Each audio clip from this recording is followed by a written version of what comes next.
राम राम मेरे किसान भाइयों। मैं आज आपके लिए बताने वाला हूँ कि आपको कौन सी भैंस लेनी है और दूध की भैंस की आपको पहचान कैसे करनी है।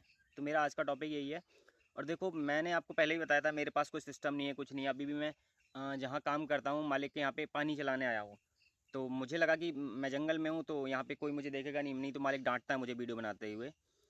तो मैंने सोचा आप लोगों के लिए कुछ मतलब कुछ हेल्प कर दूँ आपकी, क्योंकि देखो भाई, मैं चाहता हूँ कि मेरे जितने भी किसान भाई हैं और मुझे पता है मेरे इस चैनल पर जितने भी लोग हैं सब मेरे मोस्टली गांव से जुड़े हुए और किसान भाई हैं। तो मैं आपके लिए एक वीडियो लेकर आया हूँ जिसमें आपको पहचान करवाऊंगा कि आपको अच्छी भैंस कैसे खरीदनी है, आपको दूध वाली भैंस की पहचान कैसे करनी है। अब देखो, वो लोगों का क्या है, लोग कोट वोट सूट वूट पहन के आते हैं, एडिटिंग करके वीडियो दिखा देते हैं। वो मेरे से आता नहीं है। मैं रियल चीज़ बताता हूँ जो आपको फ़ायदा भी देगी और आपको कन्फर्म फ़ायदा देगी। क्योंकि जो मेरी आजमाई हुई चीज़ है वो मैं देखता हूँ। पिछले लगभग 5 से 6 साल हो गए मेरे को इस चीज़ में। तो चलो, मैं वीडियो ज़्यादा लंबी ना करते हुए अब सीधा टॉपिक पे आता हूँ।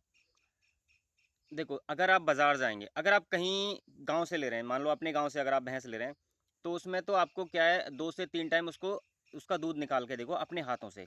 क्योंकि क्या होता है, बेचने वाला जब उसको लगता है ना कि कस्टमर आ रहे हैं घर पे, तो वो जैसे मतलब 2 टाइम दूध दे रही है, तो वो जैसे शाम को दूध दे रही है, सुबह को दे रही है, तो वो दोनों टाइम का नहीं निकालेगा, अगले टाइम आपके सामने निकालेगा, ताकि वो दोनों टाइम का दूध इकट्ठा होके एक बार में निकले, तो आपको लगे कि हाँ भाई 5 किलो वाली भैंस मतलब 8-9 किलो दूध दे रही है। तो ऐसा बहुत लोग करते हैं। तो सबसे पहली बात ये, आप अपने हाथों से दूध निकालो। जैसे सुबह को दूध निकाला, फिर शाम को दूध निकालो, फिर अगली सुबह दूध निकालो।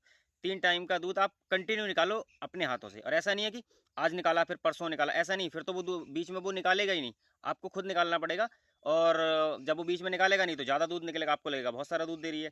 तो अपने हाथों से दूध निकालो 3 टाइम लगातार, पता चल जाएगा कितना दूध है। अगर आप बाज़ार जा रहे हो तो मैं आपको कुछ पहचान बताता हूँ भैंसों की, जिससे आप अच्छी भैंस खरीदने में मतलब कोई भी चूक नहीं करोगे। 100% आप बढ़िया भैंस लेके आओगे। उसमें क्या है, देखो, सबसे नंबर 1, अगर आप भैंस खरीदने जा रहे हैं तो सबसे पहले तो उसकी चमड़ी देखो। पतली चमड़ी होनी चाहिए, चमकदार। कुछ भैंसें ऐसी होती हैं जिनकी चमड़ी डल होती है, वो नहीं होनी चाहिए, पतली चमड़ी होनी चाहिए और एकदम चमकदार। अगर आप उस पर हाथ फिराओ तो आपको पता चल जाएगा कि चिकनी चमड़ी है या नहीं। चिकनी चमड़ी है उस भैंस की तो समझ लो वो परफेक्ट है। नंबर 2, उसका अडेर देखो। अडेर बोलते हैं एन को, जो भैंस का एन होता है। अगर उसका एन पीछे से लेके और अगली टांग तक है, मतलब सॉरी, पिछली जो टांग होती है उससे थोड़ा पार और बैक साइड में, मतलब पिछली टांग के आर पार अगर एन है, तो वो भैंस, जिसका अडर बड़ा है, जिसका एन बड़ा है, वो भैंस ज़्यादा दूध देगी। और कई बार क्या होता है, एन बड़ा करने के चक्कर में मार्केट जो बाज़ार लेके आते हैं वो उसमें कभी हवा भर के ले आते हैं, बहुत सारी चीज़ें जो आपको नहीं पता है। तो अगर भैंस सही है, सीधी है, तो आप वहाँ उसके थन दबा कर भी देख सकते हैं, पता चल जाएगा आपको। और एडर बड़ा है और थन दबाने पे कुछ नहीं निकल रहा है, तो समझो कि वो अच्छी भैंस है, सिर्फ दूध निकल रहा है। तो नंबर 2, एन जो होता है भैंस का, उस पर नसें होती हैं मोटी मोटी। आपने देखा होगा किसी की मोटी होती हैं, किसी की छोटी होती हैं। अगर मोटी नसें उसके एन पर हैं तो वो भैंस आपके लिए बहुत ही कामयाब रहेगी। क्योंकि वो जो वेन होती है ना, उनको मिल्क वैन कहते हैं। जिसकी ज़्यादा वेन होंगी वो ज़्यादा दूध देगी, जिसकी वेन छोटी कम होंगी वो कम दूध देगी। ये ध्यान रखना, उन वेनों का ध्यान रखना है खास। जो नसें होती हैं एन के ऊपर, उनका ध्यान रखना है कि वो मोटी होनी चाहिए। अगर वो मोटी होंगी तो भैंस हर हाल में ज़्यादा दूध देगी। ठीक। कई बार ऐसा होता है भैंसें कमज़ोर होती हैं, किसी का खाना पीना नहीं मिलता है, लेकिन अगर उनकी एन का वो मोटा है, जो नसें मोटी हैं, तो समझो वो दूध ज़्यादा देगी। आप अच्छे से खिलाओगे तो दूध ज़्यादा देगी। नंबर 3, एक पेट से नीचे, एन से लेके पेट पर होके एक नस जाती है, जिसको बोलते हैं हम ब्लड सप्लायर।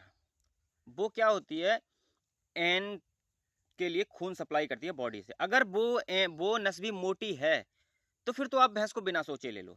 क्योंकि वो अगर मोटी है तो समझो सप्लाई अच्छी है, और दूध का की जो मात्रा है ना, उसमें घी भी ज़्यादा निकलेगा उसमें। तो आप इन चीज़ों का ध्यान रखना। मुर्रा भैंस को आप सींगों से पहचान सकते हो, बिल्कुल घूमे हुए सींग होते हैं इस तरह से। और उसके माथे से भी पहचान सकते हो, उसका माथा चमकदार होता है, चिकना होता है एकदम से, उसको आप पहचान सकते हो। तो मैंने कितनी पहचान बताई, एन बड़ा होना चाहिए, उसकी जो नस है वो बड़ी होनी चाहिए। ठीक है, पेट की जो नस है, मतलब when supplier, sorry blood supplier, वो मोटी होनी चाहिए। और भैंस चमकदार होनी चाहिए, उसकी चमड़ी पतली होनी चाहिए, ना कि मोटी। और मुर्रा भैंस को तो आप जानते ही हो, बाकी आप माथे से पहचान सकते हो। इन पहचानों को अगर आप देख के लोगे तो आप कभी मार नहीं खाओगे।